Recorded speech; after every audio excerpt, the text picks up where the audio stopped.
Con las entrevistas se invita a pasar al señor Gary Montúfar Fernández Vaca, postulante a la plaza de juez de familia, subespecialidad en violencia contra las mujeres, integrantes del grupo familiar de Huanchac del Distrito Judicial de Cusco. Dame asiento, por favor. Muchas gracias.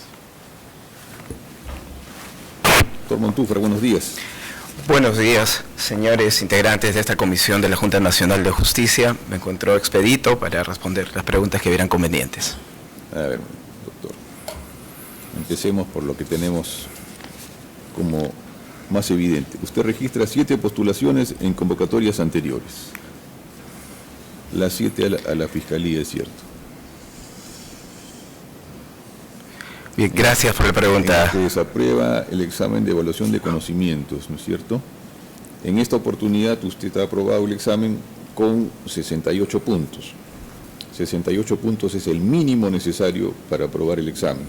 Igual puntaje tiene en el estudio del caso, si bien su evaluación curricular sí es alta. En base a esto y en un esfuerzo de autoevaluación, ¿usted considera que tiene las capacidades, los conocimientos, la experiencia para postular a este cargo, sobre todo en una subespecialidad tan complicada como es la violencia contra las mujeres? Gracias por la pregunta, doctor Cercovic. Efectivamente, entiendo que la evaluación de conocimientos forma parte de una de las etapas del acceso a la magistratura, pero sin embargo no refleja toda la trayectoria profesional de un magistrado. Mi persona registra 16 años como magistrado, dentro de lo cual evidentemente reconozco de que obtener una nota de esa naturaleza me compromete a continuar mejorando las habilidades duras que uno debe de tener. Pero sin embargo, como lo mencionaba, no refleja la labor que como magistrado vengo desempeñando durante 16 años. Y es un compromiso, sí, el obtener esas calificaciones para continuar el perfeccionamiento de los conocimientos, el incremento de los conocimientos y demostrarlos también cuando sea necesario. Mi trayectoria profesional no solamente considero que se debería medir por una fotografía de un momento determinado como es un examen, sino sobre todo por la trayectoria que tengo. En los 16 años que vengo desempeñándome como magistrado, no registro sanciones, medidas disciplinarias, cuestionamientos a mi labor. Y por el contrario, sí registro felicitaciones por la labor no solamente dentro del despacho como fiscal, sino también en labores dentro de la sociedad, al servicio de la sociedad. Mi vocación de servicio se ve reflejada en esas felicitaciones, por cuanto he tenido la suerte de, al trabajar en una Fiscalía Provincial de Familia en la provincia de Canchis, durante 7 años también conocer lo que viene a ser la función preventiva. Trabajaba en una Fiscalía de Prevención del Delito y Familia. Asimismo, eso me ha permitido formar parte de organismos importantes como es el COPROSEG, el CODISEG y actualmente también la Instancia Provincial de Concertación frente a la Violencia de la provincia de Canchis, en donde de alguna manera busco participar más allá también de la función como magistrado y trabajar en las políticas de lo que viene a ser justamente la prevención de la violencia contra la mujer y los integrantes del grupo familiar a nivel de la provincia en donde me desempeño, lo cual ha merecido un reconocimiento también a la labor que vengo realizando, así como la del trabajo en el Comité Provincial de Seguridad Ciudadana, en donde también se implementan políticas para justamente frenar la violencia contra la mujer e integrantes del grupo familiar. Vamos a aprovechar su experiencia, doctor, y vamos a hablar un poco de legislación comparada o de su visión, para ser más concreto, sobre la situación de las mujeres como grupo vulnerable en el Perú, pero vamos a relacionarlo con los países islámicos. ¿Qué nos puede usted decir al respecto? Qué duda cabe, señor magistrado, de que existe una gran diferencia en los países islámicos. Tenemos una concepción muy distinta a la nuestra de lo que vendría a ser el rol de la mujer en la sociedad.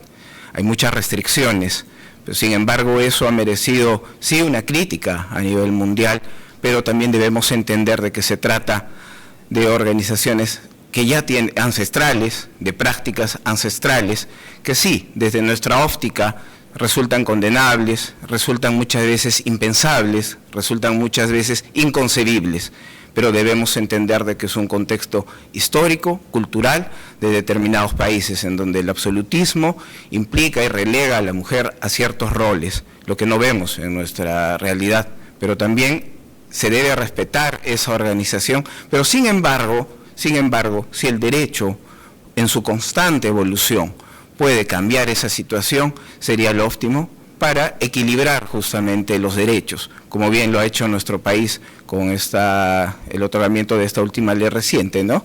De igualdad de oportunidades. Si respetamos estas situaciones seguramente de desequilibrio entre hombres y mujeres, por las razones que usted ha mencionado, porque son ancestrales y porque es su costumbre, entonces no tendríamos motivo para rechazar el machismo, porque seguramente también es ancestral y también es una costumbre.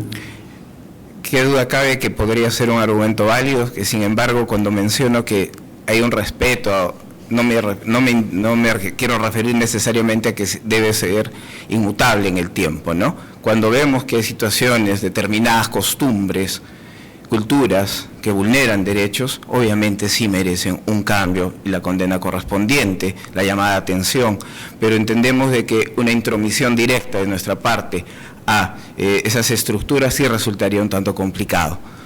Se espera que en muchas de estas culturas sean las nuevas generaciones que cambien ello, ¿no? También se ha visto reflejado, como no, en nuestra realidad nacional, que vemos que hay situaciones que ya van cambiando con el tiempo, pero no debemos de perder de vista el marco constitucional y sobre todo el respeto a los derechos fundamentales de las personas. Teniendo en cuenta su respuesta y el panorama internacional, el conflicto entre Estados Unidos, Israel e Irán, ¿qué nos puede usted decir de esta familia jurídica que es el derecho musulmán o el derecho islámico y en concreto sobre la ley sharia o la ley sharia? Entendemos que son prácticas completamente distintas a las nuestras, prácticas que, como le mencionaba, muchas veces para nosotros resultan impensadas, inconcebibles, y que también debemos entender que desde el punto de vista del derecho internacional no necesariamente justifica una intromisión directa. No, eso estamos claros. Pero ¿qué cosa es la ley sharia o la ley sharia?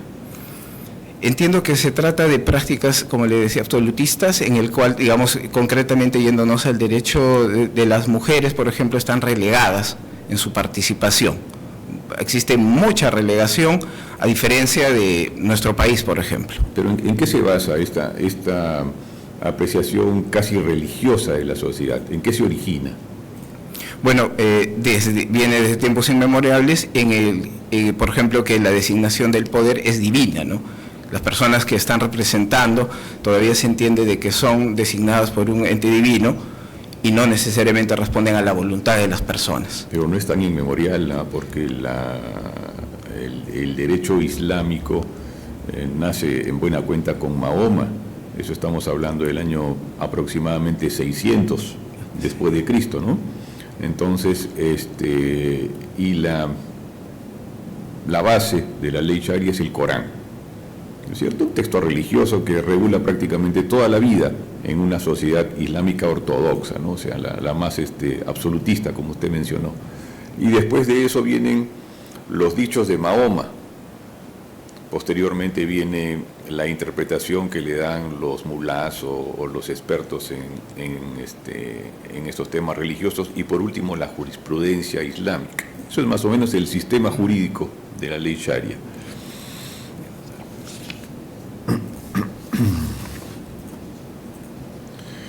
En los casos que usted podría conocer, si una víctima solicita formalmente dejar sin efecto las medidas de protección que se le ha impuesto al agresor, porque ya llegaron a una conciliación, se pusieron de acuerdo, el agresor pidió perdón, ¿qué cosa haría usted? Bien, gracias por la pregunta. Tenemos que analizar cada caso en concreto, y en un caso como el que menciona usted, debemos entender que la ley 30364 no prevé el desistimiento como una forma de extinción del proceso. En todo caso, en principio, ante una denuncia de violencia y emitida una medida de protección, que es el rol que, si me dan la oportunidad, voy a cumplir, no se puede archivar el caso, desestimar la existencia de un acto de violencia. Muy por el contrario, si se ha dictado una medida de protección, lo que sí se puede hacer es reevaluar esa medida, ¿no? Se puede ampliar, se puede cambiar alguna circunstancia, pero no solo por el dicho de una de las partes, sino sobre todo con los informes del equipo multidisciplinario, que deben ser oportunos, inmediatos, ante justamente una situación como la que usted plantea, porque recordemos que no necesariamente el hecho de que una víctima cambie su versión significa que ha entrado en un aspecto de una autoevaluación de su conducta, sino muchas veces puede partir de presiones de la parte del agresor. Inclusive recordemos la existencia de la violencia vicaria, en la cual las partes involucradas en un acto de agresión utilizan a sus hijos, ¿no? Y esto se puede ver tanto en la conducta de los varones como de las mujeres, que a través de amenazas de poder ocasionar actos de violencia a sus hijos, buscan que la parte agraviada pueda cambiar o variar la denuncia. ¿Cuál es, desde su punto de vista, el mayor obstáculo estructural que impide a las mujeres acceder a la justicia? Si es que existe un obstáculo estructural. Y de existir, ¿cuál sería su acción de ser juez para mitigar esta situación?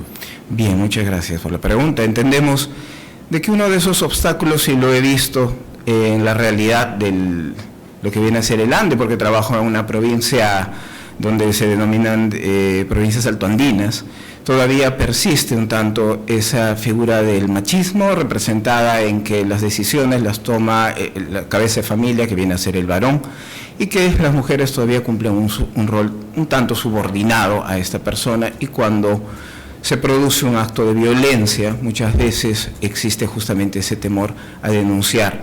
Pero también, señor magistrado, debo decir de que eso también está asociado con la mala reputación que todavía arrastran algunas instituciones, y por ello también muchas veces hay desconfianza con ir a una comisaría o concurrir directamente al Poder Judicial. Son dos factores, ¿no?, que confluyen. Esas estructuras sociales que todavía se mantienen en algunos casos, y también justamente la desconfianza en las instituciones. Y cuando se juntan esas dos, pues es justamente los indicadores que tenemos de la falta de una denuncia oportuna. Doctor de la Puente, ¿alguna pregunta? Gracias, presidente. Señor Montúfar Fernández Vaca, buenos días nuevamente. Buenos días. Hemos escuchado al contestarle la inquietud al miembro Cercovic, presidente de la comisión, sobre este viraje, ¿no?, del Ministerio Público al Poder Judicial, que usted ha hablado de su experiencia, su trayectoria, ha repetido 3, 4 veces 16 años de experiencia.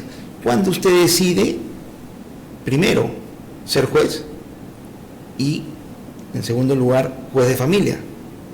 ¿Cuándo usted decide eso? Muchas gracias por la pregunta.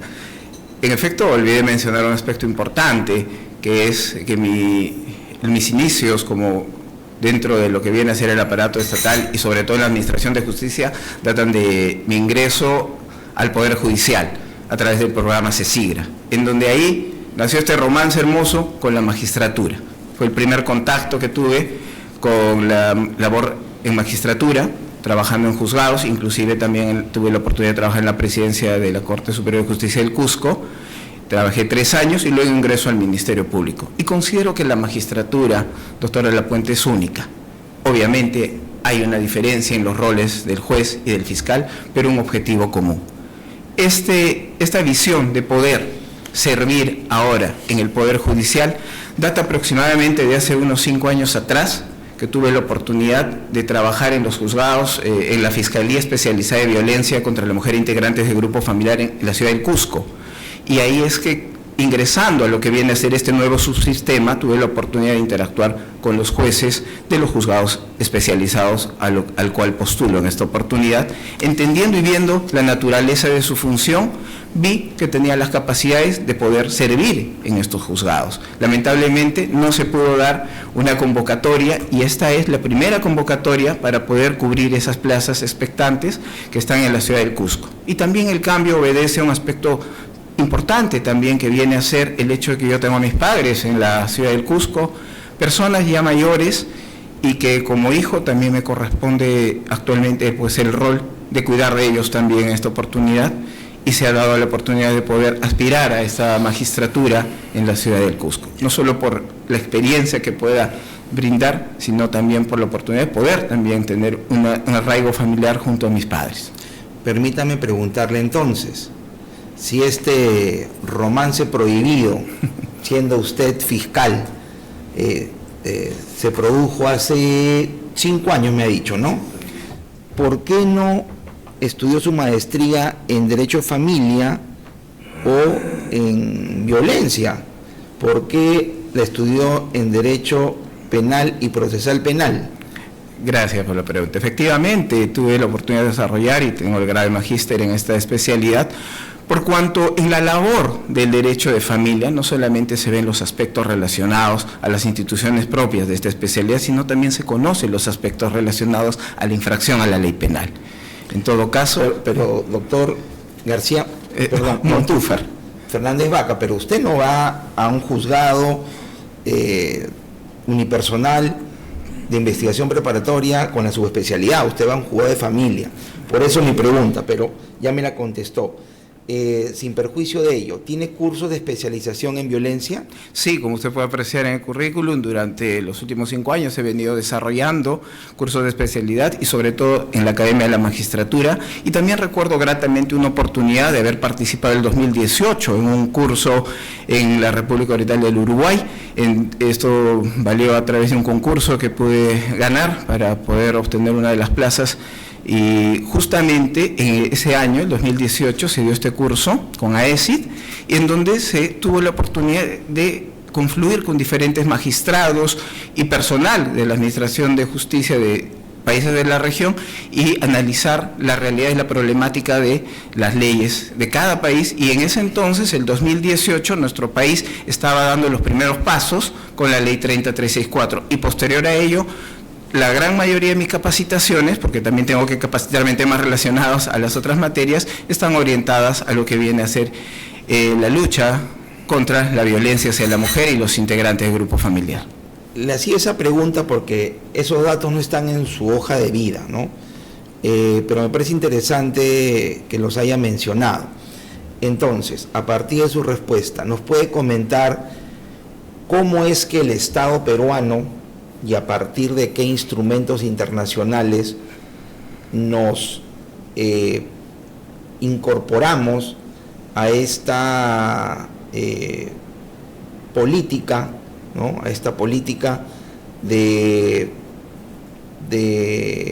confrontar, de luchar contra la violencia de género, contra la violencia contra la mujer? Gracias por la pregunta. Háganos un resumen, ¿no? En base a sus estudios, en base a su curso en la ESI y en base a nuestra legislación nacional, cómo evolucionó, cuál es la diferencia entre el antecedente de la Ley 30364 y la propia norma que ahora nos regula. Muchas gracias por la pregunta. Efectivamente, el Perú tenía una gran deuda en la aplicación de los instrumentos internacionales, como es la Convención para la Eliminación de toda forma de violencia hacia la mujer y la Convención Belén do Pará. Había un gran compromiso del Perú, porque recordemos que el Perú suscribe inclusive esta convención en el año 81, pero desde el 93 tenemos la Ley 26260, que no contemplaba todos los aspectos que estas normas internacionales exigían al Perú, y algunos supuestos de violencia tampoco estaban contemplados. Yo he tenido la oportunidad de trabajar con la 26260, desde la investigación, inclusive la aplicación de las medidas de protección urgentes, pero notábamos que faltaba algo. Y cuando uno estudiaba los instrumentos internacionales, advertíamos que el Perú tenía esa gran deuda.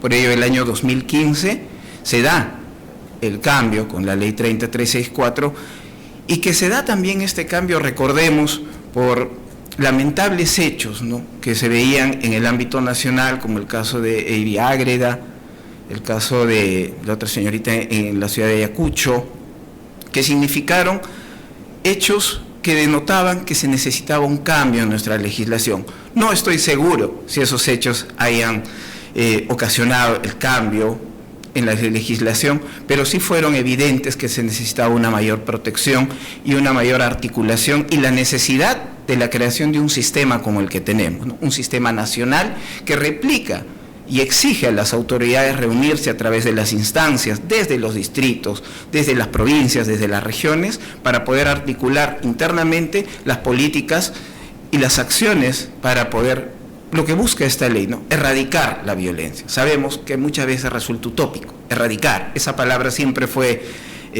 materia de discusión cuando se aprueba esta ley, erradicar. Pero sin embargo los esfuerzos sí se están dando y los resultados se vieron. Yo soy testigo del cambio de la ley 26.260, que emitía medidas de protección, se mandaba al juzgado para que se ratifiquen, pero sin embargo se notaba una desprotección hacia las víctimas y sobre todo las poblaciones vulnerables como niños, niñas, adolescentes y adultos mayores, personas con discapacidad, que esta ley sí lo ha incorporado. Esta ley ha incorporado mecanismos como la participación activa de los centros de emergencia mujer, la participación activa de la defensa pública también para garantizar los intereses de las víctimas y un rol importante, doctora de la Puente, que es también trabajar con el agresor. No solamente se limita a la protección de las víctimas, sino también se toma en cuenta a un actor importante, que es el agresor, por lo cual se exige a través, por ejemplo, de las instancias provinciales, distritales y regionales, la creación de lo que vienen a ser los centros de reeducación de agresores. Lamentablemente en la práctica, imagínense, en el Perú solo tenemos algo de 5 centros de reeducación de agresores conformados, que han sido formados por las instancias. Y también tenemos, por ejemplo, las casas refugio para víctimas, también son escasos. Si bien es cierto, esta ley tiene mucha buena voluntad, muchas instituciones, un sistema nacional, todavía, ya 10 años de su vigencia, estamos todavía con falencias que se tienen que superar. Muchas veces están relacionadas al tema presupuestario y en algunas oportunidades me ha tocado ver también la indiferencia de muchas autoridades, ¿no? Son por ejemplo, alcaldes distritales, provinciales, llamados a encabezar estas instancias que tienen que realizar acciones. Los jueces, los fiscales, la policía, vienen cumpliendo bien su labor, están trabajando, pero algunas otras instituciones todavía están en deuda con la población, considero. El sector salud tiene una gran obligación, el sector educación también está comprometido con la articulación de esta ley y su cumplimiento, y desde la magistratura, si se me da la oportunidad, yo sí sería un juez activo, no solamente en el otorgamiento de las medidas de protección, sino también en participar en estos organismos, en dar la cuota de mi participación en la capacitación. Recordemos que el Poder Judicial tiene programas como Juez en tu Comunidad, que busca acercarse a la población. Muchas veces, como indico, he trabajado en provincias altoandinas, no necesariamente las personas tienen los recursos, el tiempo para poder estar acudiendo a los organismos de administración de justicia. Y son proyectos plausibles, el Ministerio Público, el Poder Judicial los tienen, de acercarse a la comunidad, recibir denuncias. Y cómo no, si se tiene que dictar una medida de protección, esta ley faculta, permite que el juez se traslade al domicilio. He tenido la suerte de participar en esas diligencias porque recordemos que también como fiscal participo en las audiencias de otorgamiento de medidas de protección a niños, niñas, adolescentes, personas adultas mayores y personas con discapacidad. He podido participar en audiencias en donde el juez se ha trasladado al domicilio y todos nos hemos trasladado al domicilio de la víctima para poder acercar a la población la justicia. Una consulta adicional, ya que usted menciona haber sido actor presencial de este tránsito al entrar en vigencia la ley 30364, ¿recuerda cuáles fueron las normas de transición en materia procesal respecto de los casos que se iniciaron con la ley 26.260? Sí, recuerdo que se tenían los casos que todavía no se había citado las audiencias, por ejemplo, se tenía que desarrollar la audiencia ya con presencia del Ministerio Público. ¿Y bajo qué vigencia?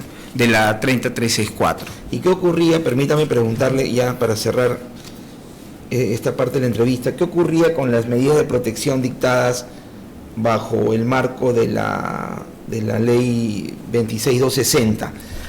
Luego de entrar en vigencia la ley 30364.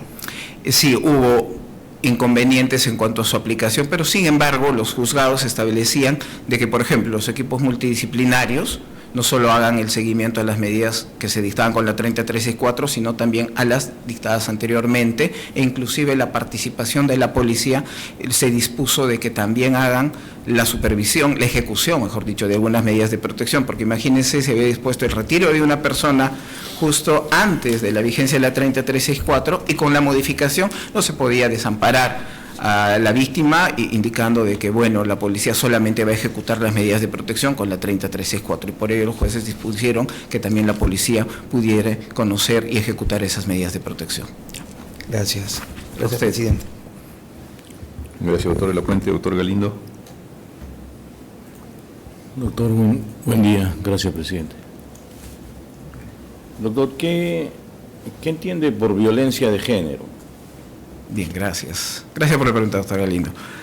Como violencia de género se ha definido aquella violencia que nace justamente de estas estructuras y que atentan, en este caso, lo pongamos contra la mujer como una de las partes que son agraviadas con esta violencia, a través de estos estructos sociales en donde se les relega distintas funciones, roles, y cuando no cumplen ese rol esperado, son víctimas justamente de esta agresión. Y no solamente con las mujeres, sino también se puede dar en el caso de los varones. Imagínense, le pongo un ejemplo, de que estructuralmente se espera de los varones, por ejemplo, de que no expresen sus sentimientos, no lloren, resistan, sean fuertes, y cuando un varón puede incurrir en no cumplir necesariamente uno de esos patrones, puede ser víctima de una agresión, o viceversa, ¿no?, en el caso de las mujeres. ¿Y en qué ámbitos se aplica el tema de la violencia de género según la ley 30364? Bueno, según la definición de la ley, esta violencia se puede producir en contra de los integrantes del grupo familiar, por ejemplo, ¿no? La mujer e integrantes del grupo familiar. ¿Y el sujeto activo quién es? Como por ejemplo en un caso de integrantes del grupo familiar tenemos casos lamentables de agresiones hacia los adultos mayores, por ejemplo. ¿Por parte de quiénes? De los hijos, ¿no? Llamados a cuidarlos, que lejos de cumplir este rol, incurren en agresiones. O sea, no necesariamente es el sujeto activo, es el hombre en su condición de hombre, ¿no? Y no necesariamente tiene que darse en el ámbito familiar. ¿En qué ámbito se puede dar el tema de la violencia de género? Bueno, cuando hablamos de la violencia contra la mujer... De género estoy hablando. De género. O sea, según la ley 30364 estoy hablando. Perfecto. ¿Qué regula esa ley? Si bien el rótulo es violencia contra la mujer e integrantes del grupo familiar, hay supuestos, hay sujeto activo, hay sujeto pasivo, hay hechos tipificados. Bueno, también se habla, claro, entiendo, creo que a dónde quiere llegar, que es la violencia también del propio Estado, ¿no? Sí. Hacia las víctimas, que justamente se da cuando no se cumplen con la atención urgente, necesaria de estos casos. ¿Qué tipos de violencia, pues, existen? Sería la violencia institucional, por ejemplo, de no dotar de... A ver, en el ámbito familiar podría haber violencia física, ¿cierto? Podría haber, aparte de la violencia física. Muy bien, claro, una de las incorporaciones y novedades que trajo la ley es la violencia patrimonial. Y además... Patrimonial y económica, ¿no? Además. Y últimamente también se ha incorporado, no olvidemos, la violencia a través de los medios digitales. ¿Ya? Podría haber violencia psicológica. Así es. Podría haber violencia sexual. Sí. Esos son todos los tipos de violencia que contempla la ley. ¿Y en el ámbito laboral podría aplicarse? También se ha establecido, ¿no?, el ámbito... Muy bien, gracias. Sí, se ha establecido la violencia tanto en el ámbito laboral, lo que ha generado inclusive pues de que la obligación de que se instauren ordenanzas, por ejemplo, en los municipios para evitar el acoso político, por ejemplo, ¿no? ¿Podría ser sujeto activo no un hombre? ¿Siempre tiene que ser el varón el sujeto activo? No, definitivamente no. La mujer también es denunciada por actos de violencia familiar. No, violencia contra integrantes del grupo familiar. ¿Pero qué? La mujer es denunciada y en esa ley 30364 el varón también puede ser... ¿Esa es la naturaleza de la ley? Sí, obviamente, la ley protege en un extremo a la mujer, en todo su ciclo de vida, en todas sus relaciones interpersonales, y del otro lado contempla a todos los que se denomina integrantes del grupo familiar. Recordemos que inclusive esta ley no lo menciona directamente, pero brinda protección a aquellas personas que no tengan ningún vínculo de familiaridad. Pero tiene un sesgo, ¿no? Empieza con violencia contra la mujer, ¿no? Así es. Podría ser violencia contra los integrantes del grupo familiar. Esa era la denominación, ¿no?, de la ley Debería ser. 26260. Claro. Violencia familiar en general, y que contemplaba a quienes integraban la familia. Y esta ley se entiende de que ha hecho esa distinción justamente por lo que el doctor de la Puente me preguntaba, ¿no? Los compromisos internacionales pendientes que tenía el Perú de incorporarlo, ¿no? Como la Convención para toda la eliminación de todo tipo de violencia contra la mujer. Y le preguntaba si en el ámbito laboral podría darse la violencia, una situación de violencia contra la mujer por este sesgo, por esta atribución de roles o por las consideraciones que usted considere, y que el sujeto activo no necesariamente tiene que ser un varón, simplemente podría ser, no sé, me imagino la jefa de una institución, podría...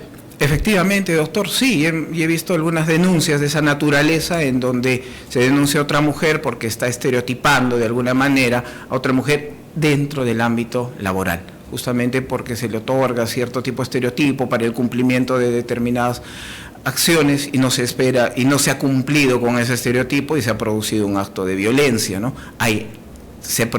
Tenemos casos de esa naturaleza. Esa ley tiene una naturaleza más, mucho más amplia que el ámbito familiar. Sin embargo, acá a lo largo de las entrevistas siempre se está centrando o circunscribiendo el ámbito de aplicación al ámbito familiar, a la agresión hombre-mujer y a los roles asignados a lo largo de la historia, a lo largo de esta tradición ancestral a la mujer en desmedro del hombre. Pero sin embargo la ley es más amplia. Efectivamente, doctor, es integral y ha previsto otras situaciones que me imagino en las respuestas que han sido brindadas se van más a los casos prácticos que en su mayoría obedecen a las interrelaciones dentro del ámbito de la familia, pero sin embargo no se puede dejar de vista, no se puede dejar de ver que esta ley es más amplia que las situaciones intrafamiliares. Muy amable, doctor. Muchas gracias, presidente. A ustedes, muy buen día. Gracias, doctor Galindo. Doctor, la entrevista ha culminado.